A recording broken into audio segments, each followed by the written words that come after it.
Magandang araw sa inyo lahat.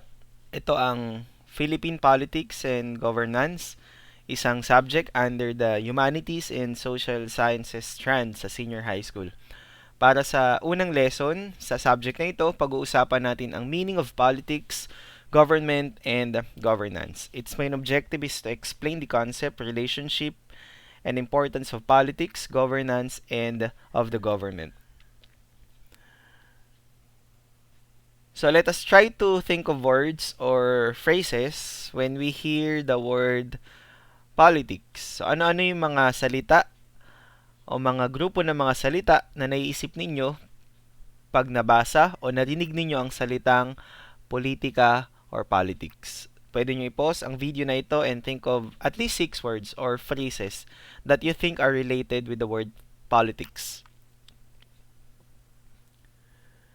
So sino sa inyo ang nakapag-isip ng gobyerno, ng pangulo, ng batas, ng issues na kinakaharap ng ating bansa? For example, the pandemic, the COVID-19 pandemic, and many more. Madami pang iba. So ano ba yung politics? Ano ba yung politika?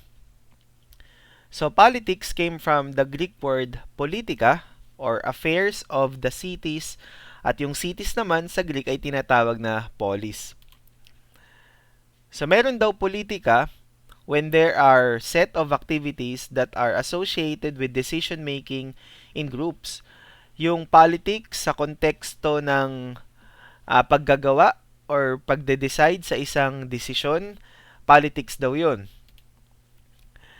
Meron din daw politika pagka pinag-uusapan na ang kapangyarihan between individuals. So, politics is also power relations between individuals.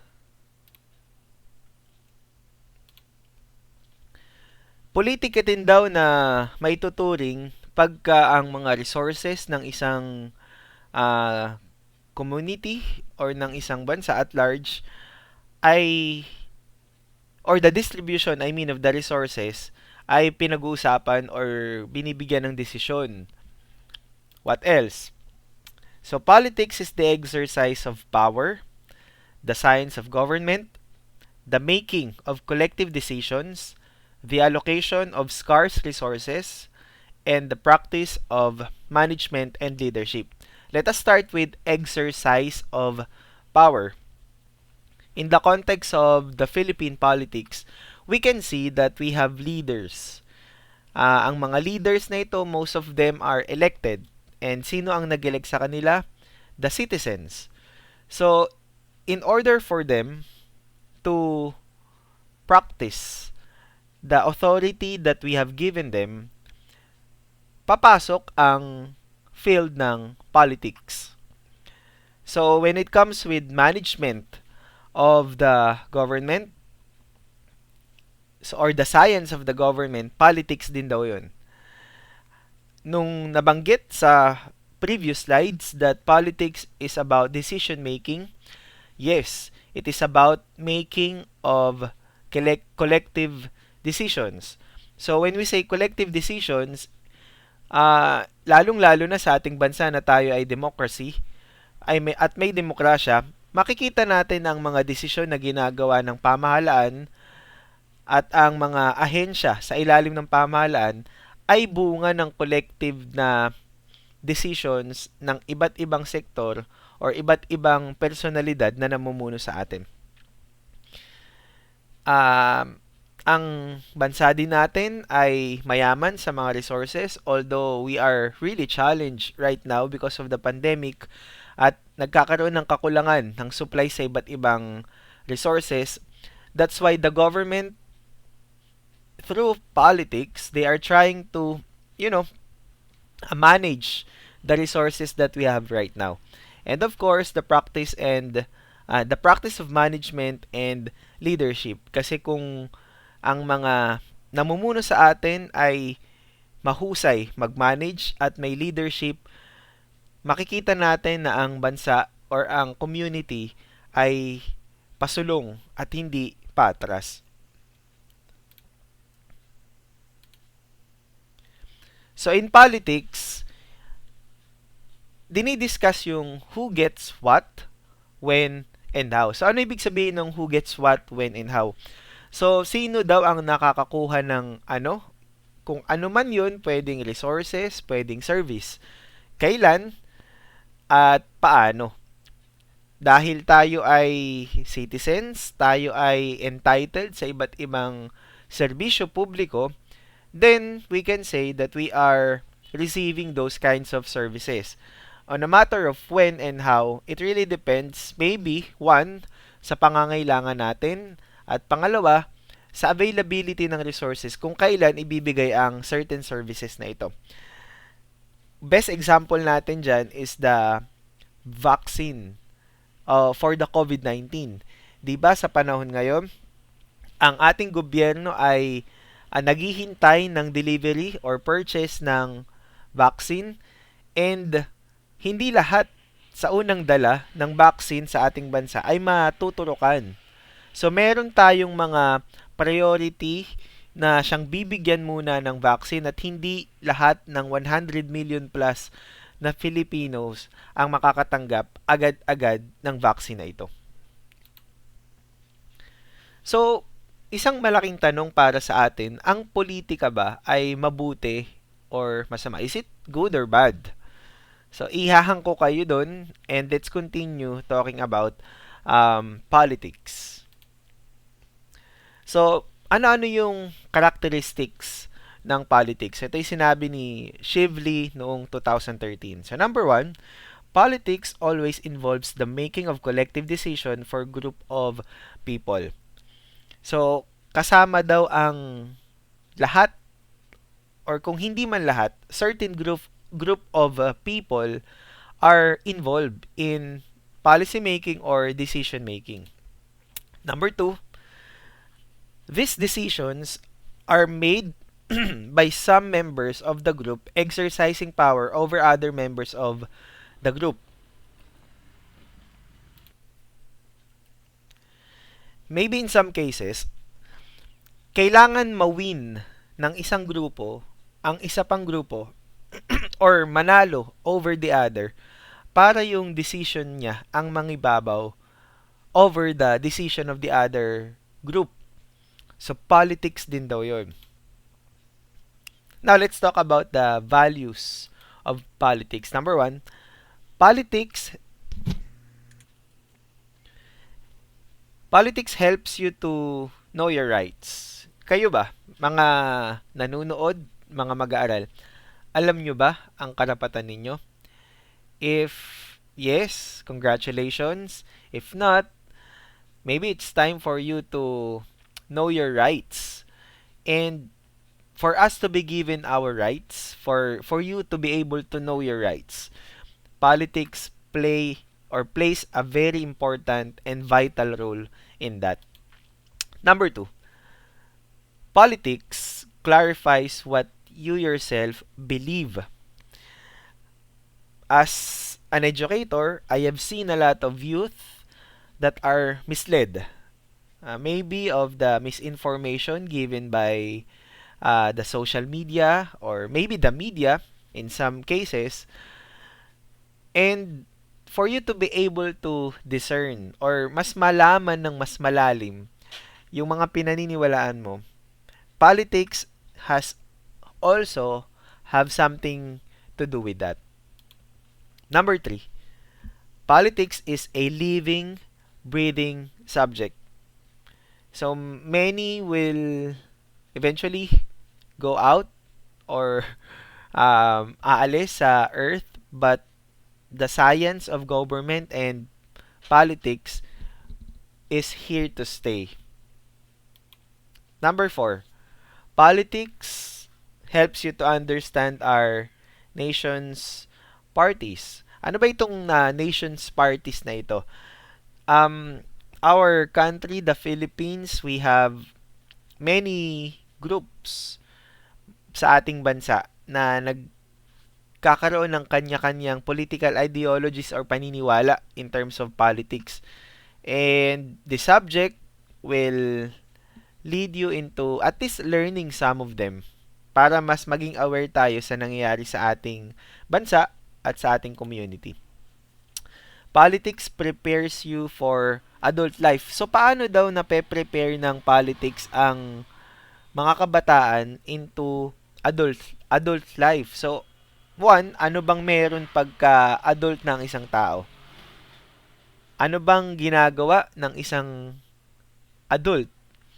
So, madami.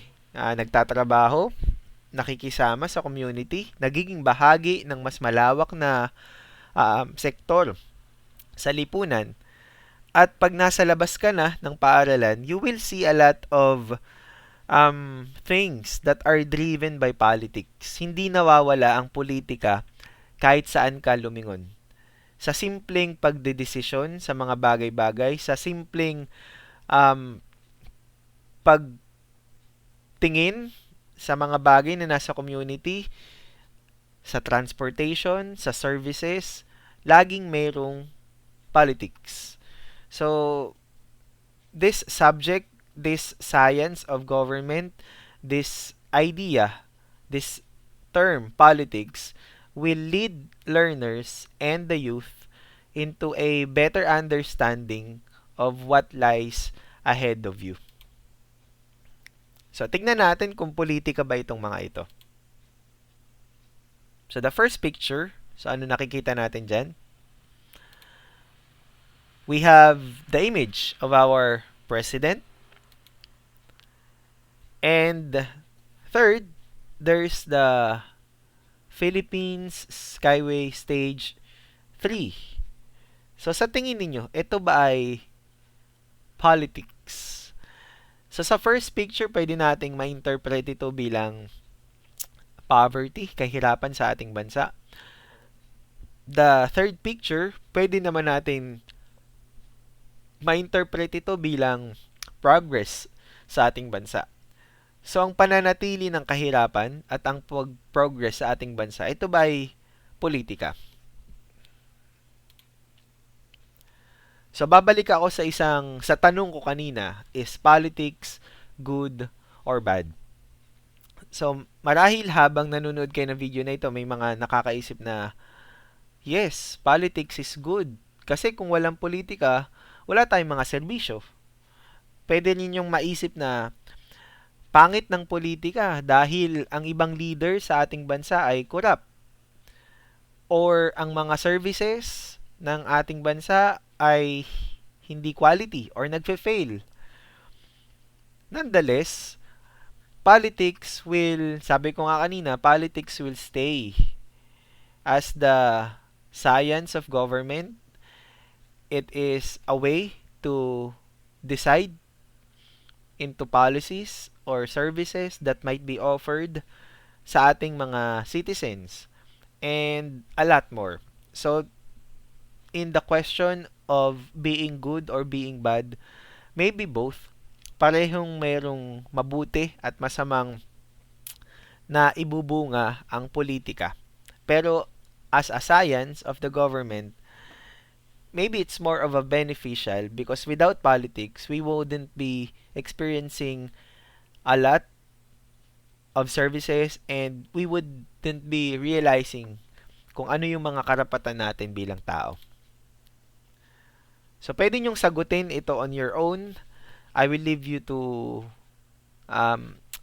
deciding or reflecting on these questions.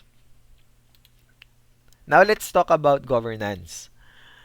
So, governance came from the Latin word gobernare and the Greek word gobernein, which means to steer. So, parang nagda-drive, something like that. So, what is governance? Governance is the manner of steering or governing. It is directing or controlling a group of people or of a state. This is the process of decision making and the process by which decisions are implemented or not implemented. So, when we say governance, this is in Tagalog, pamamahala. So, how do the leaders basically govern us? Paano sila namamahala? So, some interesting words that I would want to emphasize. It is the process of decision making by which these decisions are implemented or not implemented. So not every decision ay na-implement at hindi rin naman lahat ay hindi na-implement. So governance is directly related to politics since politics is the art of governance. So hindi natin pwedeng paghiwalayin ang salitang governance or pamamahala sa politika dahil walang governance kung walang politics at walang politics kung walang governance. It is the exercise of power or authority by political leaders for the well-being of the citizens. Now, this is a good definition of governance. Although at some, lalo na sa experience natin sa Philippines, it is questionable in a sense that hindi lahat talaga ng leaders natin ay masasabi nating really upright at dedicated and accountable sa kanilang sinumpaang tungkulin. However, we still have a lot of or many leaders are still looking into the well-being of our citizens or of us. So when they exercise their power and authority to lead people for our well-being, then we may have a good governance on the latter. Governance, its complexity includes the promulgation of policies that affect directly human and institutions, whether economic and social development. So governance doesn't only mean na ililid mo yung tao or pamamahalaan mo ang mga grupo ng tao papunta sa mas magandang kalalagayan ng kanilang buhay, pero kasama din sa pamamahala ang pagpapalabas or paglalabas ng mga polisiya na makakapag-improve palalo ng quality of life. Kaya nga nasabi dito that governance is associated with promulgation of policies that are associated economically and socially. Governance. There's a great deal in managing the proper utilization of resources. Ito medyo nagiging iterative sa atin yung utilization and management of resources. Kasi our resources are always limited. Hindi yan unlimited.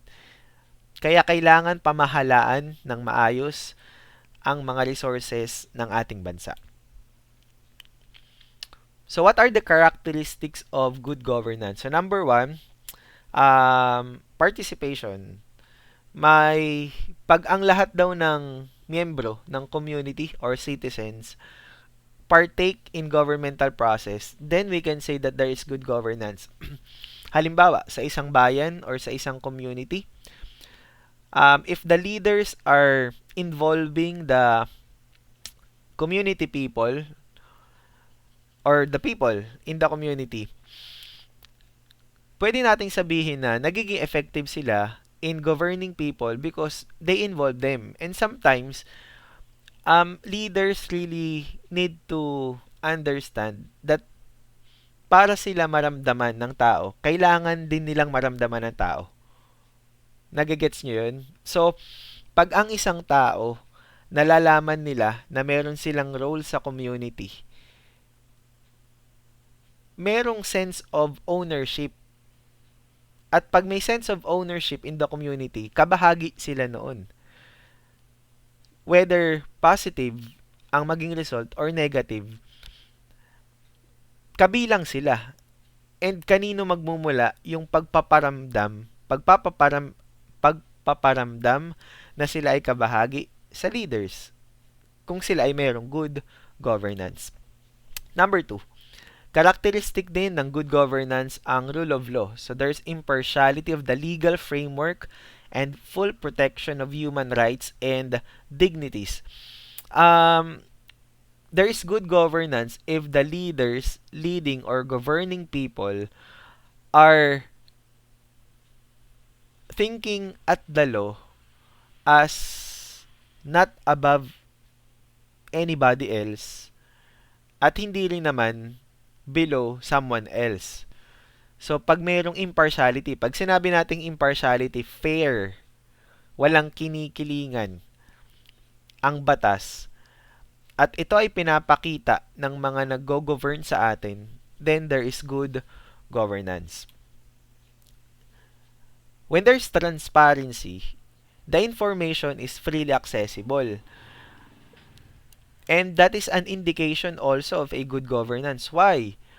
If you want to know a project in your community and you want to ask magkano ang budget nito, and if you really would want to understand paano ginastos ang pera nito, because the money being spent in that specific project, for example, ay pera ng taong bayan.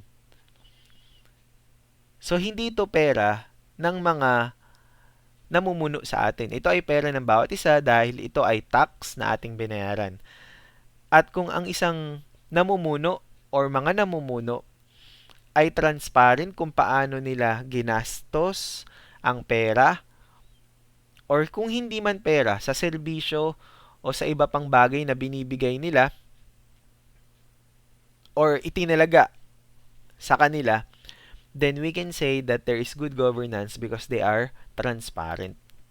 Another is responsiveness. So, pag sinabi nating responsiveness, what about the services na ibinibigay ng namumuno? Ito ba ay maganda? Ito ba ay may quality? Ito ba ay sustainable? Ito ba ay nagbe-benefit sa mas nakararami? Kung yes ang sagot natin, then we can say that there is good governance. Number 5, characteristic din ng good governance ay ang mga leaders daw ay may consensus ay consensus oriented. Pag sinabi nating consensus oriented, they are not only basing the things that they implement or the policies that they make based on their own understanding, but on the understanding of the people at large. If there is a general agreement or unanimity of views or opinions and in facts, for sure, walang 100% na agreement. Laging merong mag-o-oppose, but if most of the members ay willing to have a consensus, then maayos ang pamumuno, merong good governance. There's a concept of effectiveness and efficiency. So, ano yung pagkakaiba ng effectiveness and efficiency? So, pag sinabi nating effectiveness, may resulta ba? Pag sinabi naman nating efficiency, limitado ang resources, limitado ang kakayahan, pero kahit limitado ang resources at kakayahan, nakapagbibigay pa rin ba ito ng magandang resulta? If yes, then you have a government that is effective and efficient. Number 7 is equitable and inclusive. Pag sinabi nating equitable, there's a sense of fairness. Hindi lang siya basta equal, it's a deeper meaning of equality. So, equitable. Pag sinabi namang inclusive, para sa lahat. So, hindi lang nagpo-provide ng serbisyo para sa iilan, pero nagpo-provide ng serbisyo para sa mas nangangailangan at available para sa lahat. And last, number 8, good governance ang meron if the leaders are accountable to what they do. Kung ano yung ginagawa nila. So, the question there is, do you take or do the leaders take full responsibility of their actions? So, those are the characteristics of good governance. Ang ating bang republika, ang ating bang bansa, ang ating bang mga leaders, ay meron ng mga characteristics na yon? So, kayo na yung makakasagot nun. What about the government. What is government? So government is a group of people with the authority to govern a country or a state. So in basic term, in politics and governance in this subject as a whole, ang gobyerno ay ang mga tao. Common misconception ng mga mag-aaral, perhaps, na ang gobyerno ay ang mga namumuno. Wrong. Ang gobyerno ay ang tao. So we are the government. We have the say sa mga services, sa mga policies, sa mga laws, because walang bansa kung walang tao. Walang gobyerno kung walang tao. Everything that the leaders have, the country has, nakadepende most of which sa tao. So we are the government. The people is the government. So before we end, the Philippines is a republic with a presidential form of government wherein power is equally divided among its three branches: the executive, legislative, and judicial. The government seeks to act in the best interests of its citizen through the system of check and balance. So, according to Article 2, Section 1 of the 1987 Constitution, the Philippines is a democratic and republican state. Sovereignty resides in the people and all government authority emanated from them. So, this slide will make us realize that even if we have leaders, even if we have people who are governing us and working in the government, one, the people collectively, tayo pa din ang may pinakamataas na kapangyarihan over any leader in the country. Why? Because we are the government. And during elections, lahat ay pantay-pantay at ang boto ng mamamayan ang magdidikta ng kinabukasan ng bansa.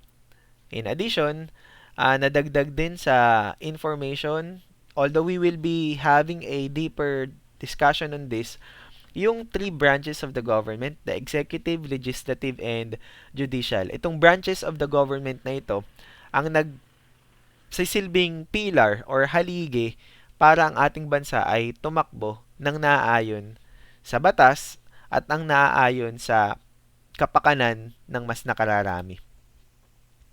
So, things to ponder. So, ano yung definition ng politics? On your own understanding, anong pagkakaiba ng governance and government? Sino ang government? And as a youth, as a learner, are you having your fair share of being part of the government? Ano-ano ba yung mga ginagawa mo sa kasalukuyan? Pwede mong gawin sa hinaharap that you can think of na pwedeng makatulong sa nation building. And lastly, politics ang subject natin, which means there will be times that some issues will be raised. Although sobrang effective talaga pag ito ay face-to-face, sayang. Pero ganun pa man, lagi nating tatandaan na hindi pula't dilaw ang tunay na magkalaban. So, magkakaiba naman ng views ang mga tao, political views, religious views or beliefs, and anything. Laging tatandaan na there is the greatest law na nag-govern sa atin, and if we understand how that works, then kahit ano pa mang paniniwala ng bawat isa, ilirespeto natin yun. So, see you sa next lesson. Magandang araw sa inyo lahat at maraming salamat.